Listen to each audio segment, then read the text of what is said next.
This is the Digital Savage Experience Podcast, hosted by Roman Prokopchuk, bringing you all things digital marketing, tech, business, and motivation. What's stopping you from becoming relentless in all aspects of life? Are you ready to become a digital savage? Let's get into today's episode.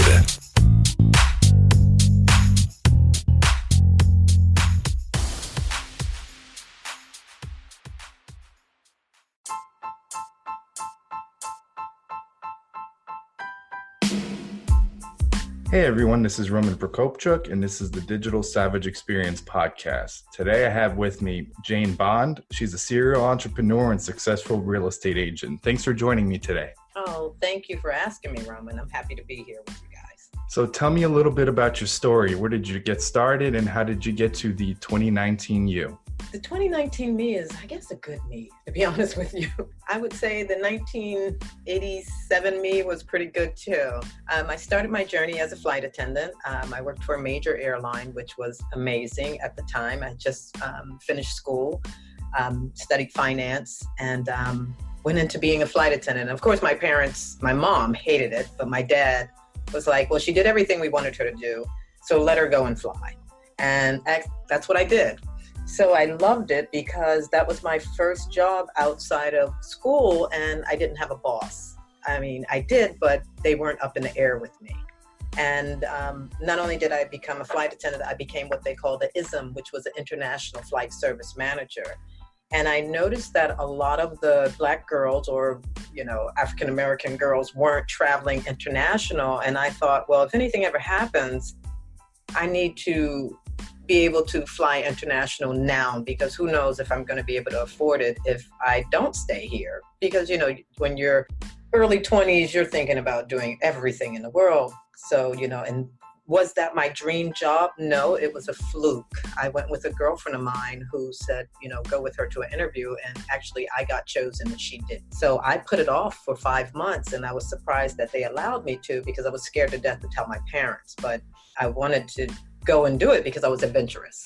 And 2 years into the job, I realized, oh my God, this is not going to be my career. But how can I pivot into something else and still be able to travel the way I'm traveling? So I took the first 2 years and enjoyed the job. In the last 2 years I was there, I went everywhere my heart desired. And I realized early on that it was also a part-time job with full-time benefits.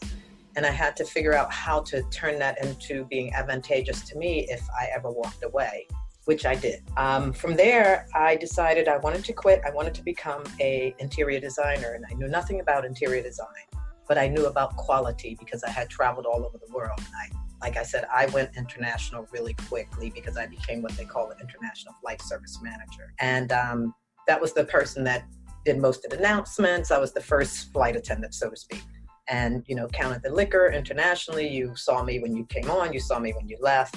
I corresponded with the pilots most of the time if we had any hiccups in the air. So I decided I wanted to do something else with my life. And I thought, okay, well, I'll do interior design. And I walked in, I quit. I decided to go into interior design. And actually, I think it was Meldrick Taylor, the boxer, was one of my first clients. And then it pivoted off to a football player, and I had to figure out how was I going to get clients that had disposable income. So instead of flying around having a good time and just enjoying destinations and my, colleagues, I decided to start asking and requesting to be a flight attendant on the chartered flights, which had football players. And I remember chartering a flight with, I believe it was the Cleveland Browns at the time. Hope I'm not dating myself too much. I don't think they're called the Cleveland Browns anymore. And the Tampa Bay Buccaneers. I was very sick on that flight, so I was not a nice flight attendant, I think, at that time. And on the way back, I sat and spoke to this one football player and told him that I wanted to leave. This was not the job for me anymore. I didn't want to, stay up in the air anymore. I wanted to be on the ground. And he says, what are you going to do? I said, well, I'm going to become an interior designer. And he says, well, you know what? I just bought a house. And whether it was to strike up a conversation or a relationship with me at the time, whatever, it worked. And he said, why don't you come down and look at the house and tell me what you think? And I did. And he gave me the job. And I went from there, and I never advertised. It was all word of mouth, and I worked for quite a few football players, Keith Byers from the Eagles, Jackie Walker from Tampa Bay Buccaneers, Harry Swain from the San Diego Chargers, from the Eagles, won the Super Bowl 3 times, 2 with the Broncos, 1 with the Ravens. I did 5 homes for him. And the late Broderick Thompson, and I worked for him in Von Hepron. So I never advertised, and when I went to do the last house for Harry Swain in Great Falls, Virginia, he was with the Ravens, and I knew they were going to win the Super Bowl. They were playing against the Jets, but I just knew they were going to win the Super Bowl. And I think Jason Sehorn was with them at the time. And Jason Sehorn, he was like a media whore, and he would not let anybody advertise anything. So I went to my client, who was Harry Swain, and I said, if I do this home, which is one of the biggest homes I've ever done, will you let me advertise? And he said, why not? It's your work. So I was very blessed to have him say yes. And I had designed I would say 4 homes up until that point for him. So that was the 5th home I was designing out, which was his second dream home, he told me. And I've known him ever since, him, his wife, and the 5 kids. And since then, he's become the chaplain for the Chicago Bears, the chaplain for the Baltimore Ravens, and I believe he still is the chaplain at this time. So he switched gears also. So from there, when I went to do the last home for him in Great Falls, Virginia, I was living in New York at the time, and I taken the train down to stay at the home, because at that time, when you're doing interior design, you're designing for almost, a year at a time, especially if you're there from inception with the project itself. So I learned a lot, and I had never gone to school for interior design. I didn't know anything about it, but I kept my mouth shut. And I listened to all the contractors that came in there, but I did understand design, and I understood quality versus quantity. So with that being said, once I arrived, I remember being in the train station in Washington and looking at magazines, and I saw the Washington Redskins owner's home on the cover of the magazine. And I thought, well, my God, if I can get this house that I'm doing on the magazine cover, that will just take my career to a whole nother level. And I said, my guy has won the Super Bowl twice with the Broncos, and now they're up for the Super Bowl again. So he would be a 3-time Super Bowl winner. And if I could get this article out, what would you call it, Jane? 3-time Super Bowl winner sanctuary. And I thought, wow, I'm going to call the magazine and see if I can get them out here, because he's a big deal. So I called them. They hung up on me a few times. Then finally someone answered and talked to me. And I told them, I said, listen, I have a 2-time Super Bowl winner that's just moved with the Ravens, transferred over to the Ravens. And I have a feeling that they're going to win the Super Bowl again. So that's a triple Super Bowl winner. And I said, I think you should come and look at this home. It's going to be magnificent. And they did. The editor called me back. I sent her a picture over, and she came over herself. And I was just blown away. And not only did I get a 2-page spread, I got a 10-page spread. And actually pretty much the cover. So I was really excited when I walked into Barnes & Noble and saw my work, which I had really no credentials, to be honest with you. It was just a dream. And I just made it come to fruition by taking action and executing what I had in my head. And it just grew legs and started walking around. So at that time, I thought, oh my God, who's going to really, of course I have a body of work, but I didn't feel like I had arrived in my industry, which was interior design. And even though I spoke at FIT, I just thought I need something more. And I decided to go to school. And I went to Parsons and got my degree in interior design. And I joined ASID, which is, the Association of Interior Designers. And I felt like then I had done it. And then I stopped. I felt like I conquered the mountain, climbed the hill, got to Everest and said, you know what am I going to do now? And I had so much work behind me and a full, portfolio, and I felt good about it.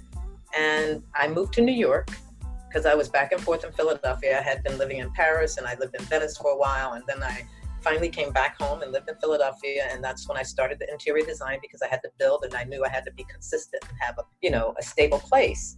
And then I went up to New York. And when I got to New York, I decided to go into real estate because I thought real estate coupled up with my business and interior design would take me to another level. And then I had my degree. So I was set.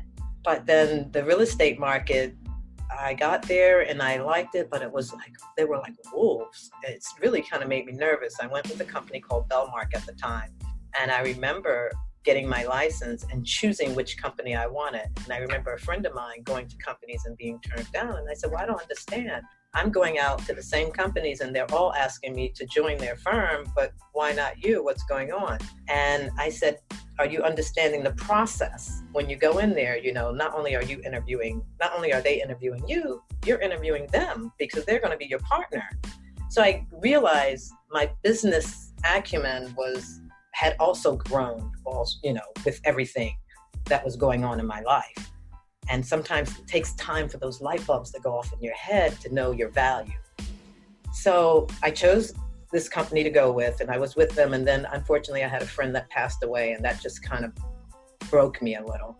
So I stepped back from everything. And then I got a phone call from one of my clients, which was Keith Byers. His wife was a backing vocalist for the gospel group, the Winans, CC and BB Winan. And she asked me, did I know anything about management? And I thought, well, no, not really. And she says, well, I have a friend that's interested in having you do some work for them because they like the way you work. And I was like, well, I know nothing about entertainment. And she was like, Jane, it's all the same shit. Excuse my French. She said, it's all business, baby. Just think about it. And you have to understand, I'm still a young woman. I'm still finding my way, but I'm having success and I'm excited. But I'm trying to be very cautious too, because you can't jump from things, from one career to the next, which I did. And every time I did jump, I landed well. So I took her on. I met her friend, and her friend happened to be, one of the girls, India Davenport from the Brand New Heavies. And I had not known who they were, even though they were around in the 90s. And she and I got along like a house on fire. And I started managing her. And I was the person that brought the band back together from England, because the band was English and she was the front woman. She was the singer.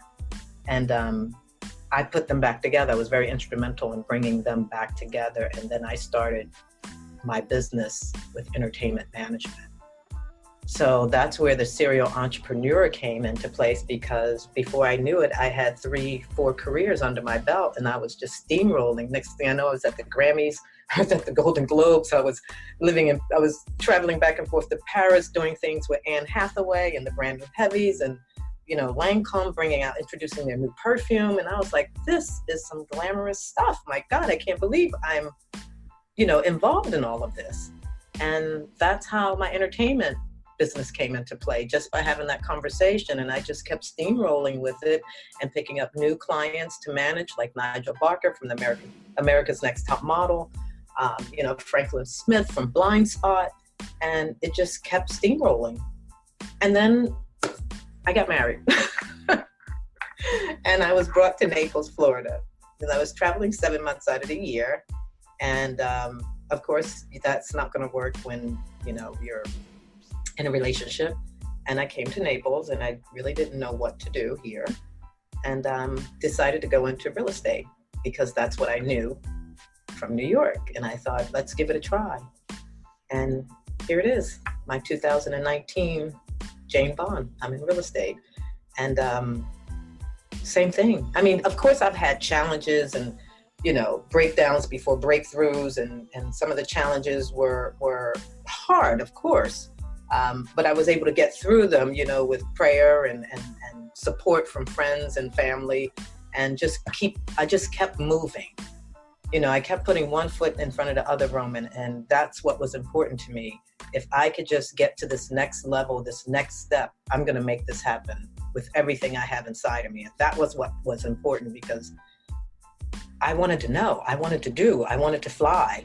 And that's my MO.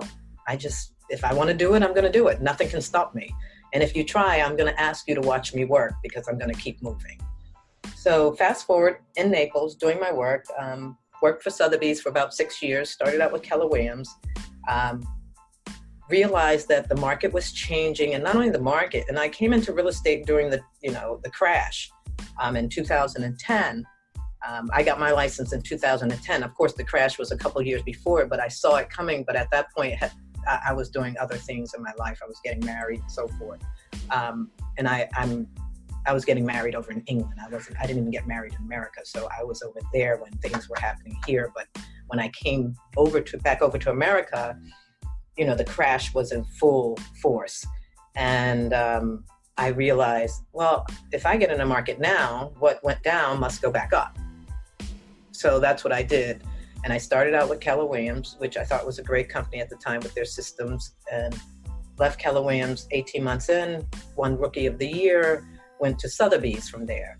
I don't even remember Sotheby's telling me they wanted me. I told them I was just coming. Because I told my husband, I said, if Sotheby's opened up in Naples, I'm going to work for them. Because when I lived in New York, that's all I knew was Sotheby's. It's the best company, and when you travel around the world, you see Sotheby's everywhere.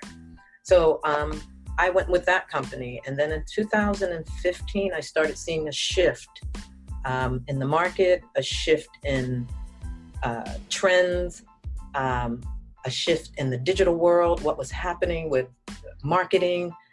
And I thought, wow, what I'm doing is good, but I think I need to, move with the trend, see what's going on. I'm not moving forward. And at that time in my career, I had just landed my biggest listing of all, which was $18 million penthouse. And I walked into that penthouse and knew it had to be mine because everything I had seen was traditional. It was Mediterranean, it was Tuscan, it was transitional, but it wasn't modern with very clean lines and sleek like what I had seen in New York or what I had seen in Barcelona and Spain or Paris, which everything was clean lines and to scale. And what I had seen here, even though I was selling it and it was 2 million, 3 million, 4 million, whatever, it seemed like everything was always off scale. The furniture was huge and it wasn't what it was supposed to be. But when I walked into this penthouse, I felt like I had arrived at the right place in the right time, and I was going to do anything I had to do to get that listing. And I remember I didn't even speak to the seller. I spoke to the liaison. So that was another layer of moving into the luxury market, because even though I was in the luxury market already, this was the multi-million-dollar luxury market. I had sold $3 million, $4 million, $7 million properties, which my career was growing faster than I thought it would, in this industry, especially being in Naples and being pretty much one of the only African Americans here. I was the only blackface on the scene. I didn't see anybody, and pretty much I still don't see anybody. But at that level, and the next thing I know, I had this listing. And it's one thing to get the listing, Roman. It's another thing to sell that listing. You can get it and it takes your career to another level and you can market it and yes, you have it. But if you don't sell it, to me, okay, she had the listing, but did she sell it? That's where the crown comes, so to speak. And it did come. It took me almost a year to date of getting that listing, but who's walking around with $18 million in their pocket? So when I got that listing and I actually sold that listing, on a 22nd floor in this absolutely beautiful building, and nothing had sold in the building for over 5 million because of the crash. And, that span of time, that 5-year span, I upped the value of everything that was in the building and in the community of the other 5 condominium buildings there. So I kind of, won the crown for them and took it home, took that torch all the way to the finish line for them. And it was an absolutely stunning property, $18 million. Not everybody's walking around with $18 million in their pocket every day. So it does take time to sell something like that and market it properly.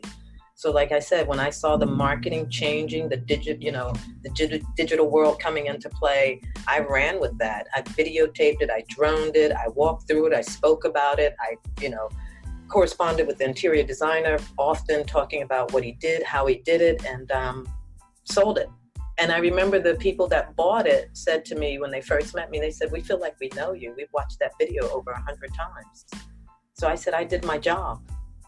And that's what took my career to another level. And the press that came behind that, it was a whirlwind. I had no idea. And I'll be honest, once I closed the deal, I went home and had a bowl of soup and went to bed because it was exhausting. And then the whirlwind that came behind that was really impressive. I had no idea what was going to happen because I didn't know it was, I knew it was the largest, but I didn't know it was historically the biggest in Naples and the most expensive that had ever sold on the sand, on the beach in Naples. 11,698 square feet under air and 13 some odd square feet in total. So it took me a while to really grasp what had happened and then go out there and say, you know what, I got to do this all over again, because in my business, you're only good as your last sale. So this is the 2019 Jane Bond that you're getting. So I hope I summed it up for you. No, that's awesome. And I think kind of the commonality in all those, there's the building blocks from career to career. And I think all of those were also people facing. So capitalizing and building on those skills over the years, and then being ready to get back into real estate with additional skills. I think that's really important. And then adapting, like you said, in terms of the digital landscape and promotion, and I think brand building, and not only the company you work for, but you as an individual are a direct representation of the brand. And in terms of being people focused and selling, that's really important in terms of the selling process. Yeah, that you hit it right on the head too, because someone did ask me, how did all this come to fruition for you? Where did you, going to school, meeting people from all walks of life, going to school. I went to all-girls school, then I went to a school in New York, which was international also, and then traveling, meeting people and understanding, really listening to people, because people were on the plane from all over the world and they had heavy accents. And not only did they have accents, they had dialects from other places. So I had to really listen. And I think that was really, that was the most important skill that I learned while I was out there in the workforce at that time. And then understanding the customer. And a lot of agents always ask me, Jane, how do I break into the high-end business or, the luxury market? And I share with them, you don't break into any of this, you grow into this. This is something that is ongoing. And even as an agent at my level, I'm still learning. And it's all about customer service, being there for that customer and understanding who they are and what they want. And, we have a lot of realtors, young ones, that want to just immerse themselves in this business and be at the ultimate level quickly because, the $1 million listing here and, $1 million listing there. And a lot of that you see on television is true and it does happen, but some of it's scripted, of course. However, you have to learn who these customers are. If you want to play in their sandbox, you have to know that these customers are usually titans that have, in my market, because I live in Naples, and Naples is one of the wealthiest cities in the country per capita, and a lot of the captains of industries have come here to lay their hats down. So these titans, they're used to dealing with people and they want what they want in the drop of a hat. So you have to know how to navigate through that level of, people and work with them because, they want answers. So if you don't have answers when, push come to shove, you will blow your whole deal, everything. And you have to know how to take care of their business. You can't be 22 trying to take care of somebody's $15, $30 million property. What have you done? Where have you been? Who are you? These are the questions, but you're in your mind, you want to break into this industry without any background. So, being around people and understanding people and being able to be a chameleon in certain areas of my life and in certain, situations, and being able to step up to the plate has helped me out a lot. Yeah, and I think it's connecting as fast as possible also, because I've had several interviews where me and myself have traveled a lot. I was born in Ukraine and came here when I was 5, and in Europe and other places. But I think that element like you had in terms of a flight attendant and then getting to travel and getting to go to places and people from different cultures and understanding different mindsets and cultures and stuff like that, that's really important in building kind of a holistic worldview, because not a lot of people have that. And I think that adds to emotional intelligence, which becomes very important. And I think you mentioned somebody 22 handling a multi-million-dollar listing. That's important because they haven't established that emotional IQ yet, because thinking back, the way I would react to situations in my 20s is a lot different than I'm reacting to them in my 30s with that experience and how to deal with people. You're absolutely correct. And I mean, I get emotional sometimes. I think that's age. I'm past the 30s, 40s. But I think, with that being said, at some time and point, nothing's a surprise to you. So you're kind of, you step back and you say, okay, I need to take a deep breath because I've dealt with this before. So let me play the records back and pull out, this, how I solved this problem and just go forward with it. And it usually works out, but you're right. Having the right mindset and being able to shift is very important. And if you're not able to pivot at the right time, you could really lose your shirt in this business. And that's what I've learned mostly from everything in this business and dealing with really good people. I've been lucky. But like I said, I've had a lot of challenges. I mean, I'm not going to say I didn't cry, in the shower and ask God to help me and make the day better the next day. And I can come out fighting again. And I didn't have some difficult clients, which I did, some that walked away and I didn't really understand why. And the breakdown, I had what they call chronic fatigue because I was working so hard at one time, because this business requires you to prospect also. And the rejection percentage is unbearable, but you just got to keep going. You got to keep moving. You got to keep picking. I remember looking at the phone thinking, oh my God, and picking it up thinking, this phone is not working. It must be broke because it's not ringing. And that's, well, Jane, you have to make the phone ring. And then even in my entertainment business, I remember being afraid to call Paramount and some of the casting directors. And I thought to myself, they can't see me on the phone. I can be whoever I want to be. Just get on that phone and talk. And if you can get through to one or two of them, you've done it, Jane. And I started saying to myself, well, they can't see me. Who cares? Let me just get on this phone and articulate what I need to say. And hopefully somebody will say yes. And they did. And that's how I started, because the more I thought that I couldn't, I wouldn't. The more I knew that I could, I did. So I would make the phone ring. I knew no one was going to make the phone ring but me. And then I was faced with, oh, Jane Bond, who is this? What is that your name? That's your real name? I was like, yeah, I'm sorry. This is my real name. And then I would make a joke about it. Yeah, and I'm 6 feet tall with big hair. So when you see me, you'll be really interested in my name. So I found a way to make light of, because I was insecure about my height at one time in my life. I found a way to make light of that. And because I am 5'11", but that's nothing now.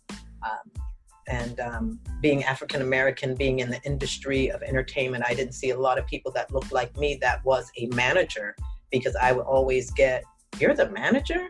And I would say, yeah, what does a manager look like? And then I was always faced with, I had to play myself down because I couldn't, be, be in front of the celebrity or look better than the celebrity did at that point. I would have to pull back a little because of things like that. I would come on the scene and people would go, well, are you so-and-so? And I would go, no, this is the client. I'm the manager. And I would get a look like, well, wait a minute, you don't look like you don't look like a manager. And that's where I would think, well, what does a manager look like? And here it is, I was this 6 foot tall girl, whatever they thought in their mind, being prejudged. So I dealt with that a lot. And then going to Japan, not knowing the culture there and them not talking to me and just talking to the English manager when we traveled together, because he was a, white English male. And here it is, I'm a black female coming from America. I didn't even, forget about talking to me. Who is she? and then going into the boardroom. I remember going into the boardroom with the record label and the agents from CAA, and talking to them, and William Morris, and it was all men and just me, and they were talking this way and that way in every direction. And here it is, I was the person that lived in New York. I was the person that had the boots on the ground. The agent lived in Williamsburg or Brooklyn somewhere. I lived in Manhattan, 24/7. The record label came from California, and the British manager came from England. And they were all talking across me and around me about where we were going to do our first show to bring the band out. And they were talking about all these venues. And I just finally, I sat there because no one was talking to me. And I just tapped on the table and I said, "Excuse me, guys." I said, do any of you live here in Manhattan? And they all just looked at me like, "Oh my God, she speaks." And they said, "No." I said, "Well, I think I would be the person you would want to ask all these questions to. And I know the venues that they should be appearing at and the tastemakers, because I live here 724. So if you want to continue this conversation, I suggest you bring me in on it." And that broke the ice. They were like, "Oh, okay, blah, blah, blah, blah, blah." And I was like, yeah, because I sat there thinking, they're not going to even talk to me. They're going to tell me what to do. And here it is, I have the front woman. Without the front woman, there's no show. The band can go on, but they need the front woman. So finally we got past that. So these are the challenges. And of course, as a girl, I went home and I cried about it, and I called my mom, and I was like, they were talking all around me like I didn't even exist. And I remember going out to LA and having people, say and do certain things and kind of leave me out. And in Japan, the same thing, especially when we went to Osaka. I was just like, my God, this is just not happening. So I would just, pull up my bootstraps and come back out fighting again the next day. And I was able to get what I wanted and get things done. And I was a good negotiator too. So that was important to my clients. So, yeah. Yeah, I think it's initially like the getting over the fear of getting that no or rejection, and you don't necessarily know unless you do it. And the worst thing you're going to get is a no. So you might as well try, or like sitting in a business meeting and having a good idea, but in your mind thinking, everyone's going to think it's stupid, or, maybe I shouldn't say anything, but just saying something and putting it out there is what you can do and get out there. And then the rest will fall into play. That's what I've done all my life. And I've always written things down. I always tell people, you got to take it out of your head and write it down and give it legs, because once it starts walking around, it's alive and kicking. And you have to stay consistent to make it happen. So, the businesses that I've had, I've loved all of them, especially the entertainment. I probably would go back into that in a heartbeat, because that was not only exciting, it was lucrative at some point, but there were, some things that we had to do that we couldn't afford, but we would put ourselves out there just to make other things happen. But it was especially fun, and I had a lot of passion for it, and I love to see people come alive, and what you would see, they could be crying the minute before they go on stage, and when they would hit the stage, they would just explode. And to me, that was amazing.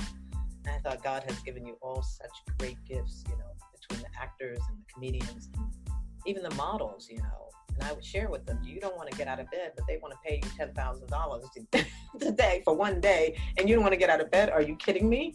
So it would just, it was very exciting, very exciting. And real estate is exciting too. It has its moments, but it's more,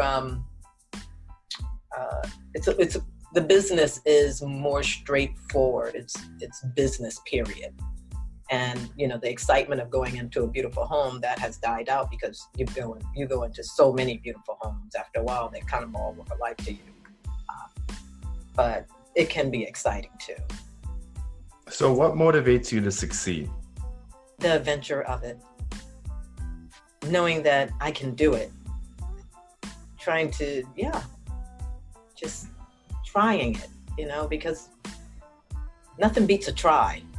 And if it happens, then yeah. And if you think it can happen. I think that's the premise is the seed. planting that seed and taking it to fruition and staying consistent. And the adventure of it, the ride, and if it's a good ride, then it's great. Yeah, I can say I've loved everything I've done. You know, nothing has been bad. Everything has been good, and it has created this person, this woman, this wife, this sister, this daughter that I actually like. And, you know, the passion that I have for life and the lust that I have for meeting people and being adventurous is really something I'm happy with. You know, maybe when I was 18, I think I dreamt of so many things that I have and done in my life. So it feels good to know that that journey has been one that I created for myself. And I'm right where I want to be right now. It's a good place to be. So, yeah. Yeah, and I think it's important, you said, kind of manifesting things that you want to come to fruition, because if you have an idea or a goal and you don't do anything about it, you know, nobody's going to achieve that goal for you. No. And then enjoying that journey is important, because most people are going to, you know, look at it today.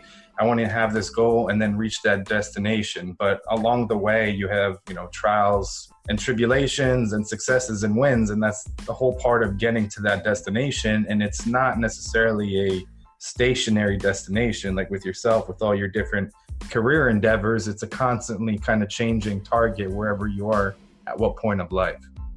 And it's good, you know, you grow, and you grow into hopefully what you want to be or who you are, and you're happy with that person when you look in the mirror. And I'm as authentic as I can be with anyone, and people always tell me, you know, you have great energy, Jane. I think, oh, that's good. That's a really nice compliment. You know, I pride myself on being able to disarm people and make them feel comfortable in my, you know, in my space. And that's important to me. Like I said, the challenges were worth it. The breakdowns before the breakthrough, I would do it all over again. And not too far off from the way it happened, you know, because life is what you make it. And if you come up with the right strategy, and like I said, you just keep plugging away, I mean, of course, you'll fail along the way, but that's a part of the journey. You know, you can't be afraid to fail. That's what we do. We fall and we get back up. You know, we crawl, we walk, we run, we fly. And that's life. And life is it can be really good. You know, it just depends on which road you decide to take. And I've been very blessed and pleased with my road, and had great parents, you know, great siblings, good friends along the way. Like I said, but it hasn't always been, you know, hunky-dory. I've had my challenges too. I've been very vulnerable at times and you know, made some mistakes along the way, but I was able to correct them and keep moving. So yeah, I tell anybody, do whatever you feel like doing, and don't be afraid. Fly, because that's what's important in this life, because we don't know about tomorrow. So. No, I agree. And not saving things, like you said, for tomorrow, or a lot of people put things back or on the back burner. You know, I don't have the time or the funds to do this, or concentrate on something or learn something, because tomorrow you're not promised. No. You know, my grandfather passed away this year. I'm a foster parent, so we had two boys that we thought we were going to adopt for a year, but they ended up being reunified with their biological mom. So like stuff like that happens, and it changes, and you have to experience the moment. Yes, have a plan, but try to reach your goals and, you know, focus or try to conquer anything you have in your life present day. Exactly. Tomorrow, and you know, the caveat to that, I'll be honest with you, I just lost a really, really good friend of mine, 30 years. We were at the hip, glued to the hip for 30 years. Just the best friend I could have ever asked for in my whole entire life, and one amazing support system. And he died March 12th this year, and that broke me a little, but that also, I found something that was a little more spiritual inside of me. And I found more passion inside of me for people. And it birthed I do have a podcast also called From Execution to Excellence.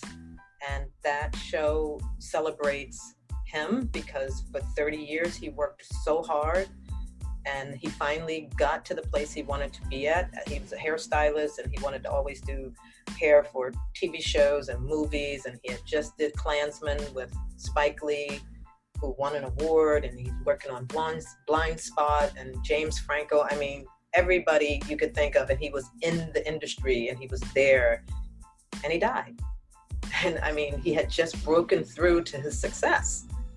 So that birthed my voice on sharing with people what it means to, really execute what you want in life. And you'll have your breakdowns before your breakthroughs, but once you break through to success, you still have to navigate through the game. So I really get that life is not promised and it can be taken away from you in a heartbeat.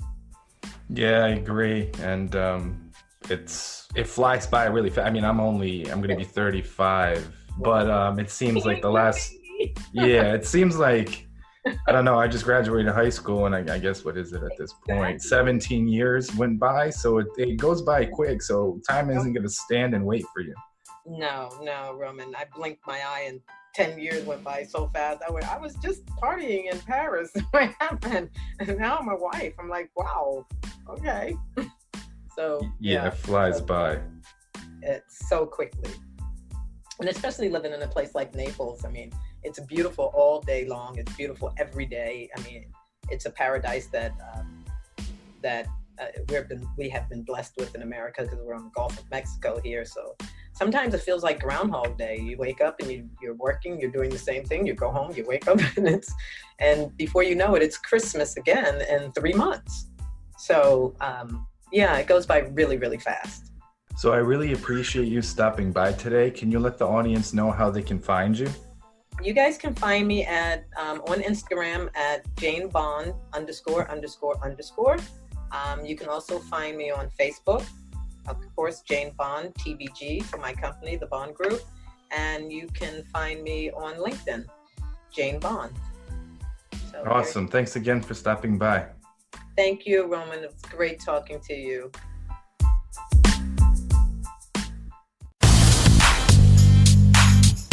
This podcast has been brought to you by Nova Zora Digital.